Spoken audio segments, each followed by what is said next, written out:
you have to go and do the hard yards. I don't care who you are. Some people might be lucky and get an opportunity without the experience, but then you're going to not understand or be prepared for that moment. It's a challenge, isn't it? Because they now have to move from one dressing room to the other, really. They walk across the corridor and suddenly now they're sat in the coach's office at like ridiculous times of the day, like 8:30 in the morning.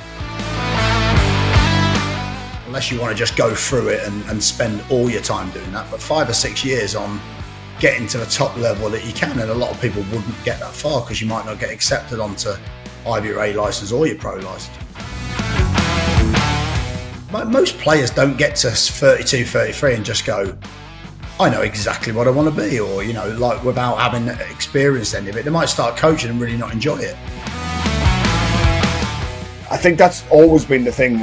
After a week, when you sit down and say, have you found it? They go, just didn't realise how much work goes into being a coach.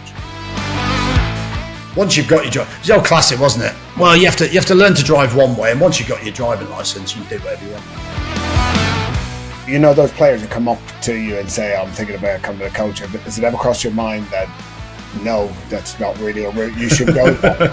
You're showing me none of the qualities as a player that you could be potentially a good coach. Welcome, football fans, to Breaking Lines, the podcast that takes you behind the scenes of the beautiful game like never before. I'm Gary Rowett, former player and manager, joined by the insightful Dave Carolan, a man with his finger on the pulse of football's beating heart. Together, Dave and I bring you unrivaled insight, context, and a few stories from the trenches. This is Breaking Lines, where the game is more than just a match. Well, Gary, one of the hardest transitions in the whole of football is when a player decides that they're going to move into coaching. And it's probably happened to a lot of players who've ended up becoming managers. How does that journey begin? Yeah, I think it has to start, at that very moment when you realise. I think players are becoming far more aware of it now, aren't they? But whenever they're coming towards the end of their career, I think players are far better prepared, or at least starting to think about that a little bit earlier. Not all players are, but I think most. And the obvious part of that is, if you're coming towards a point where you think, okay, so maybe I've got a year or two left, can you pre-plan that move? I think you can prepare for it. I don't necessarily think you can pre-plan that opportunity, but I think you can prepare for it. And I think by what I mean by that is, and I say this to, I've had so many ex-players that have said, can I sit down for half an hour and just have a chat about it? And I've always said the same thing. The first thing, you've got an unbelievable opportunity, whoever you're working with, most players will have worked with 4 or 5 different groups of staff at the very least. Try to remember what it was that they did. Try to remember the structure of the week. Try to think about it in a little bit more detail. Try to think about the sessions that you did. Try to think about the sessions you liked, that you didn't like, that you thought were effective, but you didn't think were effective. Think about the teams and how they played, and just start to formulate some ideas and actually write down some ideas. So it gives you a bit of a starting point for, essentially a little bit of a framework. And then really there is no substitute, in my opinion. I've heard so many players say, yeah, I want to be a coach, or I want to be a manager. Like, great. Okay. So what experience have you got of that? Because that's the first thing that someone's going to say. So, you have to go and do the hard yards. I don't care who you are. Some people might be lucky and get an opportunity without the experience, but then you're going to not understand or be prepared for that moment. So you have to do some hard yards, in which case, I mean, do some coaching, whatever that is, your kids team, an academy team within the club that you're working with, any team that you can, because those first few sessions, you learn so much. I mean, that's the thing for me. I mean, I remember when I did my first academy I think it was like an under 12s group.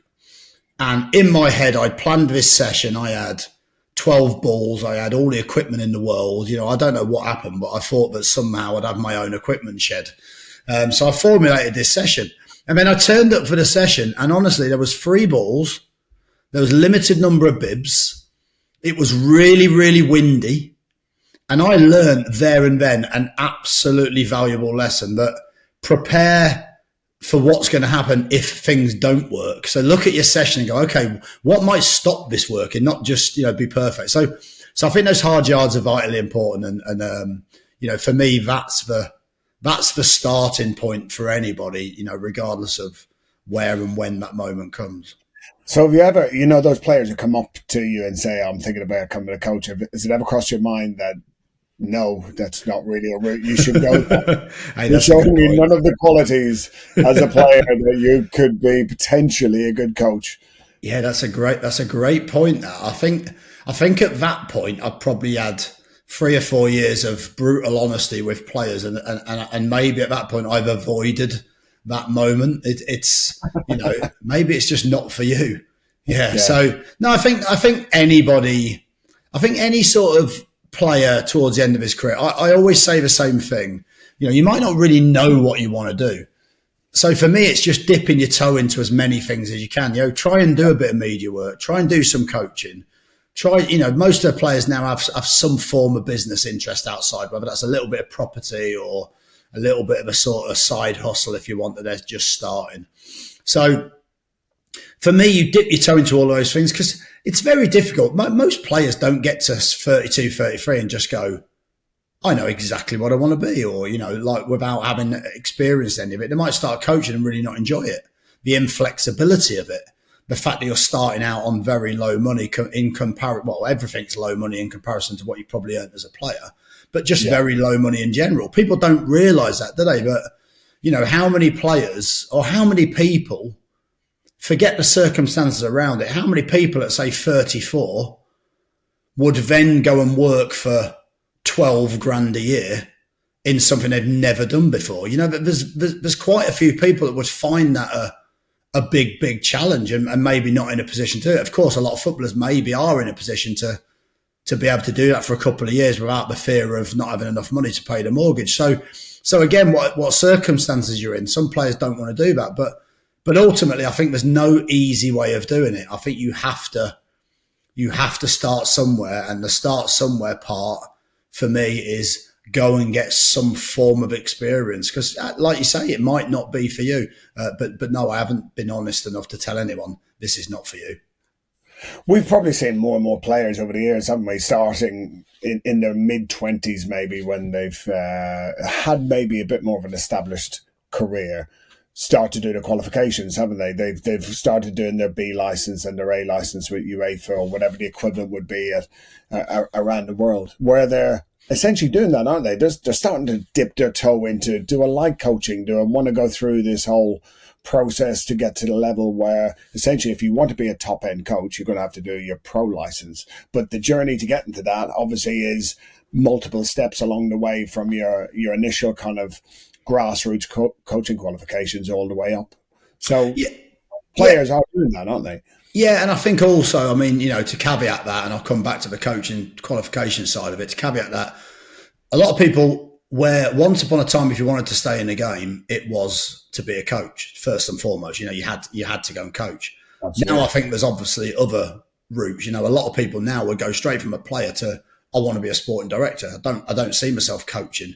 So they'll take the relevant steps to that. And obviously that's a little bit more tricky to try and get experience, because how do you do that? But I think the coaching route is pretty simple. You've got your badges. So if I look back, when I first started out as a coach, you didn't need to do your level 1. Level 1 was a sort of optional thing, really. You could do a fast track level 2 and level 3, I think, as an ex-player and whatever. So I did a residential 2 weeks, fast track 1 year, and then I had to go back the other year and do exactly the same. So it was kind of like quite a big 12-month commitment. Yeah. And also you had to do some hours in between that coaching. I think you've got to do something like 10 hours of coaching and 10 sessions. So again, once you start on that journey, you have to have experience, not just for your own sake of learning, but also to get the qualifications. That makes complete sense, right? And then after that, you're then going on to a different journey. Do you know what I mean? You're then going on to level 4, which is, of course, your A license. And then after that, you're going on to your pro license. So I think it's like any job, it should be. It's a very big commitment. You're talking about sort of 5 or 6 years probably unless you want to just go through it and spend all your time doing that. But 5 or 6 years on getting to the top level that you can, and a lot of people wouldn't get that far because you might not get accepted onto either your A license or your pro license because you probably need to be in a club at that point. Absolutely. But I think they're the steps, and I think that's right. I think any job you have to learn. It doesn't matter who you. Okay, as a footballer, to a certain degree, you understand your trade, you understand your craft a little bit, but then you have to understand how to put that into practice. How do people learn? The methodology of how to create sessions and how to make sessions have parts in them where they challenge the players and you create those increased challenges. So I think it's really interesting, that process, and it is quite a strict process. Incidentally, I don't think we're the strictest process. I think if you look at, I think Holland is a very strict process. I think Germany is a very strict process, Italy as well. So that might tell you how they produce different types of coaches potentially. And you also have an option. It's quite interesting because I think some of the other organisations are a little bit quicker. So I believe Wales and Ireland are a little bit quicker in terms of, would that be Northern Ireland, Dave? I think that I'm not quite sure on which one. It's Northern Ireland, yeah, but we'll cast no dispersions on them. But certainly a lot of players seem to vote with their feet for going for the Welsh FA and the Northern Ireland FA, and maybe there's a reason why they go along those ones. But I think you're right. When you look at the certainly the English FA qualification is highly recognised for the challenge. Not everybody passes on the English FA or the German FA, and certainly the Spanish FA are absolutely stringent on making sure that you've done the work. You can't just pass off some sessions down with your mate's team, in the local park and say, like, just fill in my logbook for me, can you? They're actually making sure that you've done the work, that the coaching qualification is worth the weight of kind of the level that it is. And we've seen that as well with now FIFA bringing out the level 6 and level 7, where they're trying to say to people, there are going to be even higher standards of coaching and even around sporting directors and technical directors. So, I think you're right there. Yeah, I think players will probably try and find, on the whole, the easiest path, won't they? If they think it's going to get it done quicker. Yeah, absolutely. And I think some of those other organisations might be a tad more flexible, might be slightly, because they are expensive, the courses. I know sometimes you can get them partially funded, but and the PFA are brilliant in supporting that to try and help players upskill themselves. I think is fascinating as a union. But you're right, some of the other courses are maybe a tiny bit shorter, maybe more flexible. You might have more chance getting on them, for starters. But I think it's like anything. I used to hear so many people when I first started out trying to get qualified that would all say the same thing, that it's just a badge. Once you've got your drive, it's the old classic, wasn't it? Well, you have to learn to drive one way, and once you've got your driving license, you can do whatever you want. Driving license, and there's a little bit of that. I think, like, to a certain degree, I understand what people are saying, but I also think that's pretty lazy. And for me, the quality of those qualifications, and the quality of the work that goes into them, and also to give you an insight. Of course, it's only one part of the process of being a good and proficient coach, but I think it's an important part as well. So I'd certainly encourage anybody to go and, like I said before, you got to do the hard yards. You got to do the hours. If you want to be good at anything, you have to do the hours. You know what I mean? And I don't think coaching is any different at all. We've seen some players now dip their toe in while they've been working with us over the years, haven't they? Trying to take steps and giving it a go as such, going behind the wheel for the first time. It's a challenge, isn't it? Because they now have to move from one dressing room to the other, really. They walk across the corridor and suddenly now they're sat in the coach's office at like ridiculous times of the day, like 8:30 in the morning, doing a planning meeting for the training session. And then the shock that goes across their face when they realise this isn't just cobbled together on the back of a fag packet, a couple of minutes before. Isn't it? I never used a fag packet, but I've used a postage stamp before. To be fair, my warm-ups just live in my head, but, generally speaking, I think that's always been the thing. After a week, when you sit down and say, have you found it? And they go, just didn't realize how much work goes into being a coach. It's quite funny, isn't it, really? Because if you think to yourself, what on earth did they think? Because we have had that so many times, haven't we? But what on earth did they think? What did you think? But like, what did you think went into it? Do you just think that people? Well, no, actually, some of the managers that I work for, I genuinely think there wasn't a lot that went into it. I think they did write it on the back of a fag packet. But I think, if you see a week that's well structured, well organised, if there's some method to the madness of the sessions and why you're doing them, if there's planning around the games, I think if you're a player nowadays, surely you have to have a bit more of an understanding that this takes a lot of time to do. I mean, let's be really honest. Let's think about the clubs that we've been at. Most of the time, we'd be in the training ground for 7 o'clock, and most of the time you'd be I'd probably be leaving about 5 o'clock, Dave, and at times you'd probably still be there at about 8 o'clock. I'm not going to claim to work later than you because I don't think that's physically possible. But so yes, the players have been like, oh my God, I didn't realise this all happened. So I think it's a great, as a player, you just become I think it's changed a little bit, but you become in such a privileged position, you just don't realise you're in it when you're doing it. To bowl in at sort of like 9 o'clock for most of them, and to leave at, say, let's be ambitious here and say 2:30. At that point you go, that's a pretty damn good day for the pay that you get. And I know there's a lot of inflexibility around that, of course, and they've still got to live professionally away from, it doesn't stop when they go home, does it? It's not like you go home and just open a massive bag of Maltesers and, start chuffing beer down, do you know what I mean, at 2 PM. Well, some players have. That's okay for staff, but just not players. Yeah. So I think there is an element of that shock, isn't there? But also, I think it must be the hardest thing to do. And having seen it and experienced it and asked the player to do it, I think for a player to still play and try to almost start being a coach, because of course that's a natural thing, isn't it? You get to a point where a player's a little bit older, he's perhaps not playing as much, but can add so much value off the pitch. So for us, it's almost like, okay, how can we utilise that? Can we utilise that player within a few of those training sessions? Are they ambitious to be a coach? Can we give them a little bit of experience and see how they find it? And as you've alluded to, that first moment, you can think anything you want about that player's character and about that player's skill set, but there's nothing that I don't think I've ever seen so nerve-wracking from my perspective, as well as the coach's perspective, is that player doing his first session. Because I've seen some be fantastic and I've seen some be really, really awkward, because it's quite a different scenario, isn't it? Standing in front of your peers and telling them what to do. And some people are natural at it. So I think some people are just feel comfortable and some people don't. And we've witnessed a bit of both. It doesn't mean to say those people aren't now really, really good coaches, but I think that initial period is a really, really tough experience, isn't it?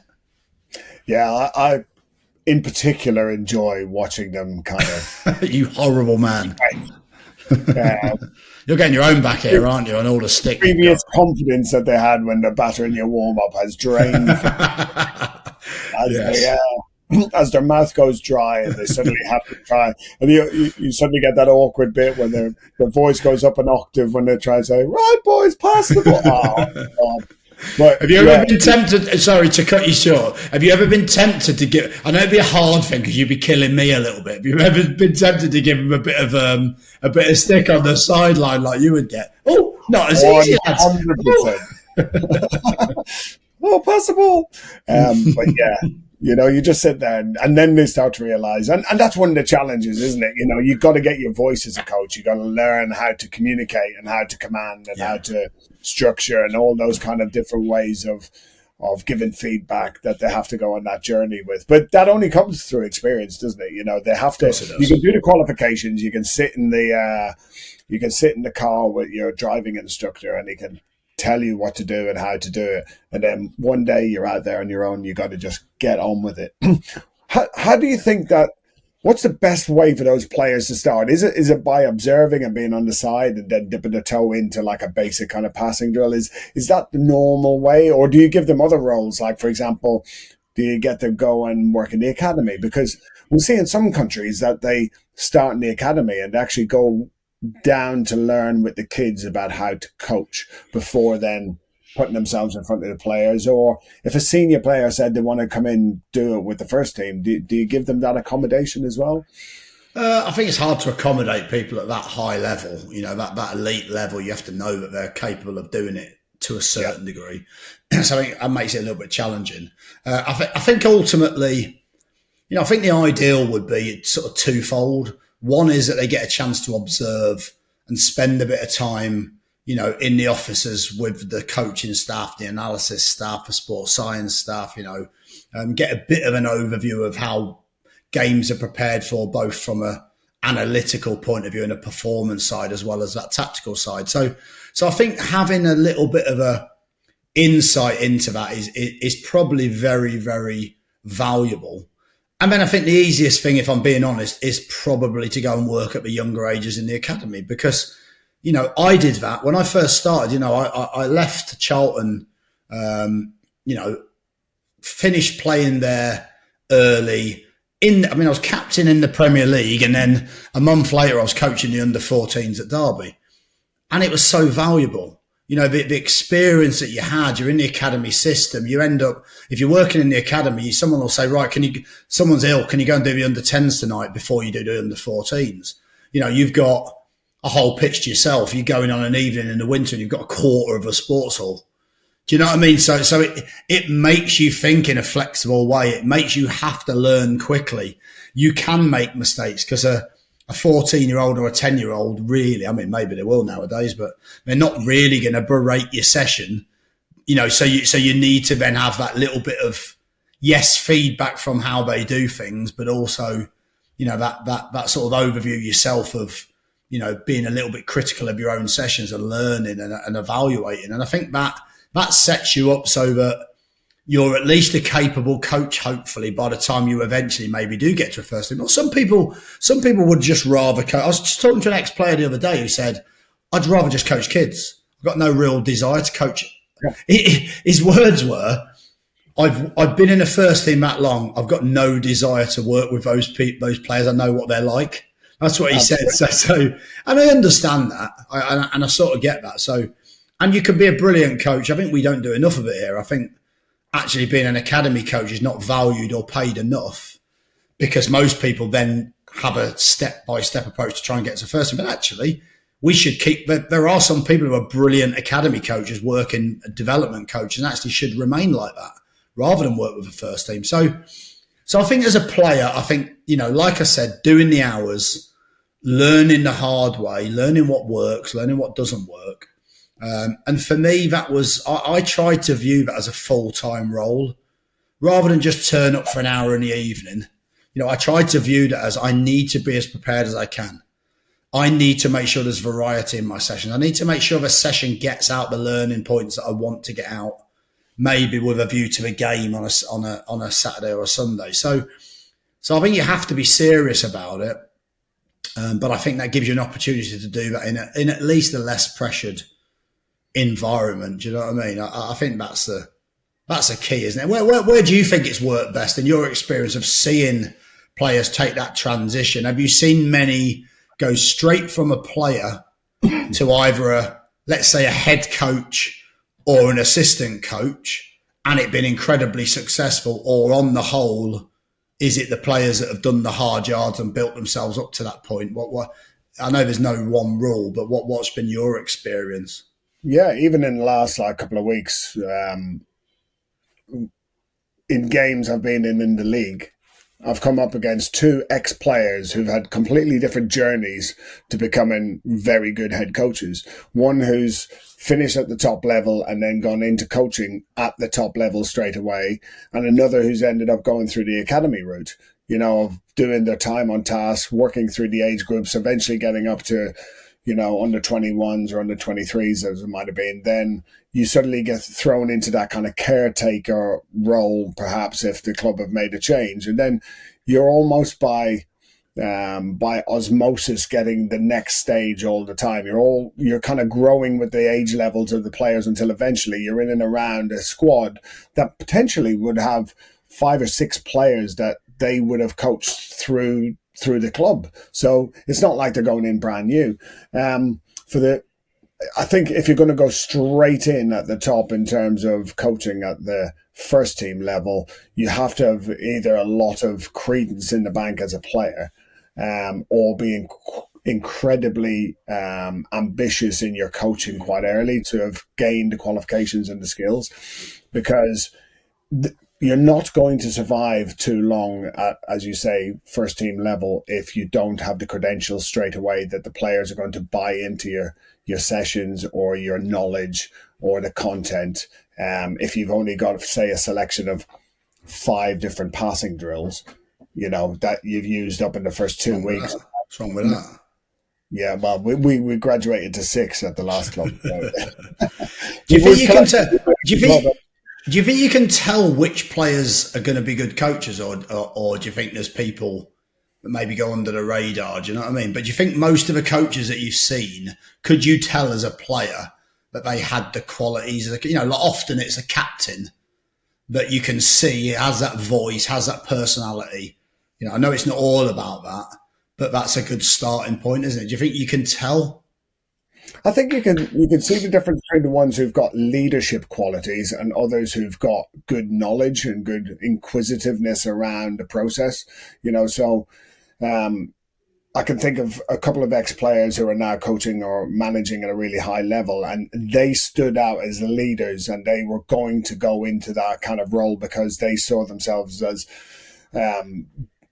not going to say necessarily befitting of that role, but that was their expectation, that they would be first team orientated coaches or managers.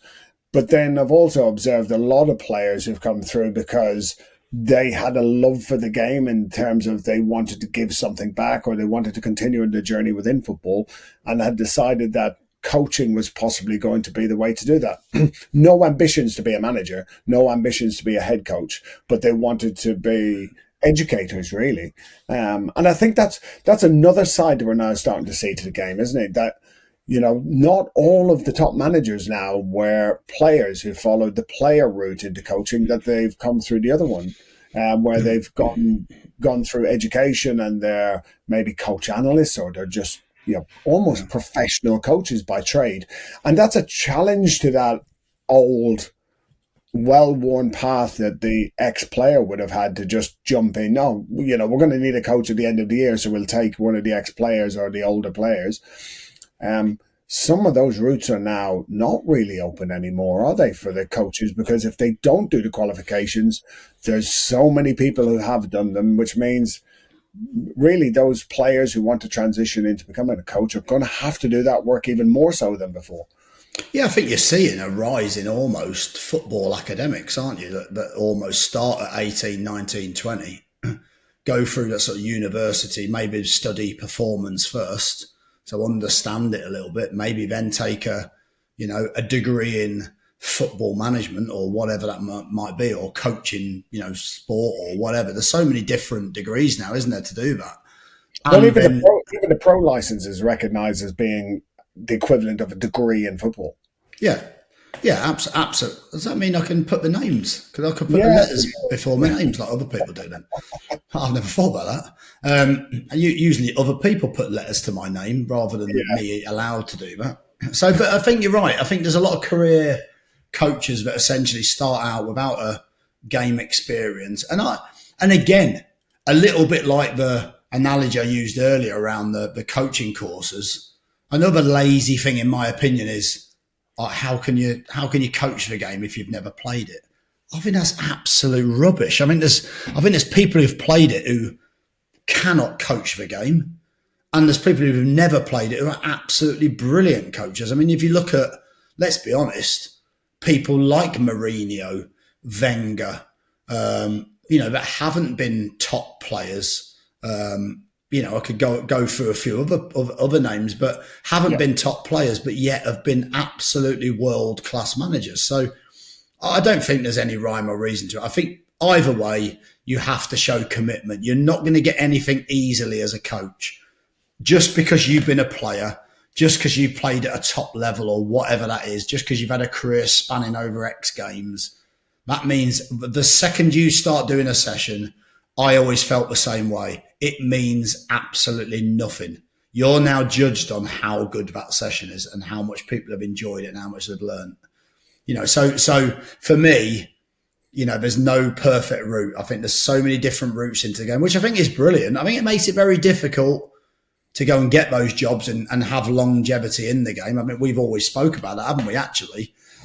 For people like us that have had longevity in the game, you're honoured, really. It's like it's a real compliment, obviously, to some element of quality to your work. I know not every club would potentially agree with that, having had us as their manager, but it shows a level of consistency, doesn't it? Do you know what I mean? Which is not easy to find. So yeah, I think the young coach going in, there's definitely obvious routes to do that. I also think you have to support that with some of the science. I think you could probably give a better answer to that, but understanding team dynamics, understanding how people learn, understanding the physiology, understanding that performance side, and how, if you look now, being a coach now is about, interpreting data. It's about working with an analysis department.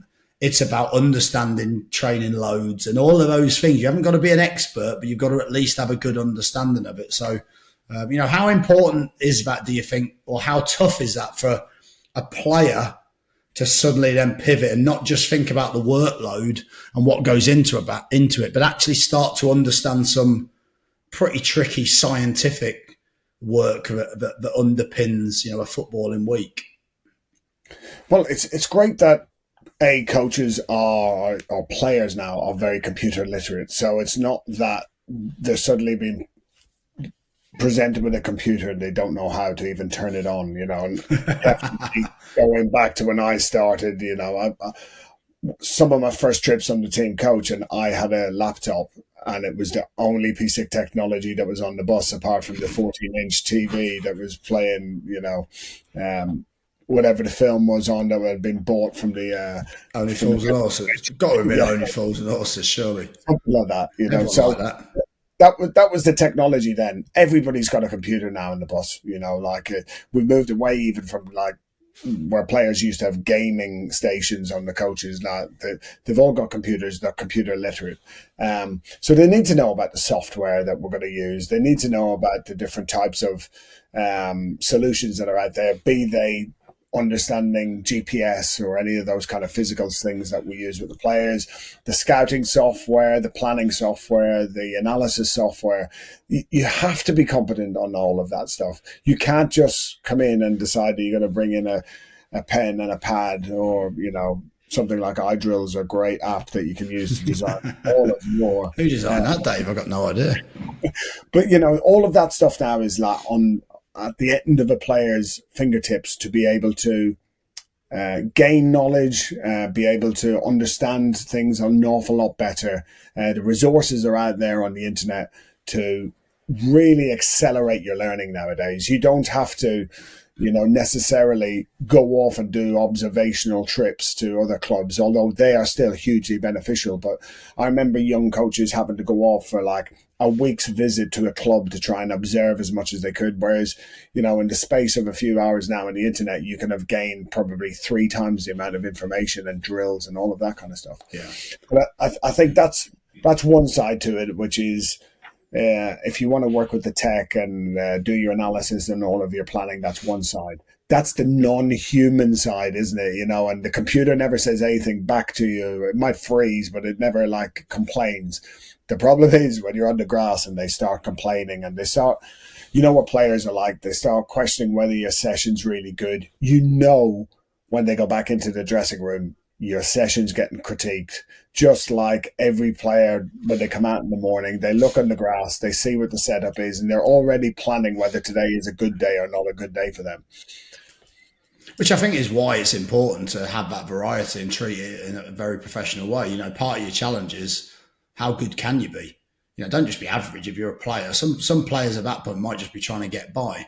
and I understand that. But that's your challenge, and that's how you create a good reputation in the game, because people see your work and see maybe that variety or the quality of your sessions, or, and you don't get and also how you deal with people. That's a big thing, isn't it? When you're coaching, particularly at senior level, the second you start that session, if somebody's not doing it properly, in terms of the tempo, the intensity, or the quality, or the attitude, sometimes you have to be strong enough to be able to see that and step in and deal with it. And that gains you a little bit of respect sometimes. You have to do it in the right way. If you do it in the wrong way, that might work the other way, and that might make people switch off from your session. So I think, again, all these things are skill sets that you've got to find the sweet spot that works for you, not necessarily works for everyone else. I think you're right in as much as, there's so much information out there now. I mean, if I was a young coach, I would be absolutely enthralled by the amount of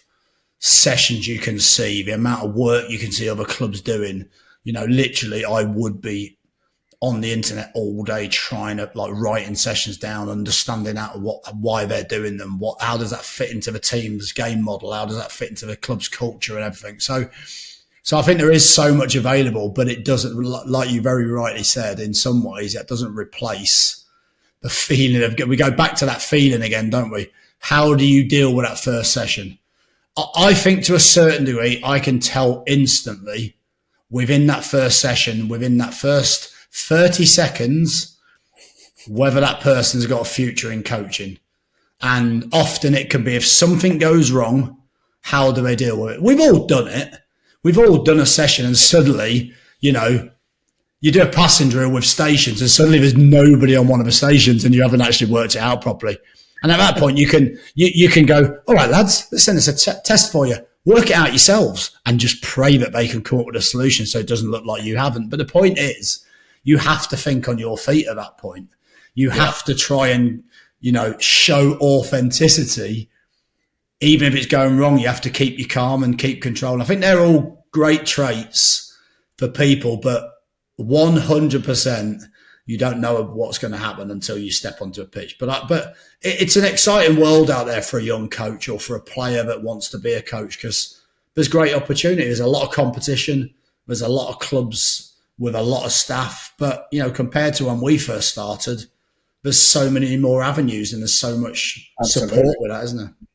Well, yeah, you look at the different kind of job options now. It's no longer just head coach, assistant head coach, and first team coach. You can be a specialist coach, whether you want to work with strikers or defenders or whoever, an individual coach.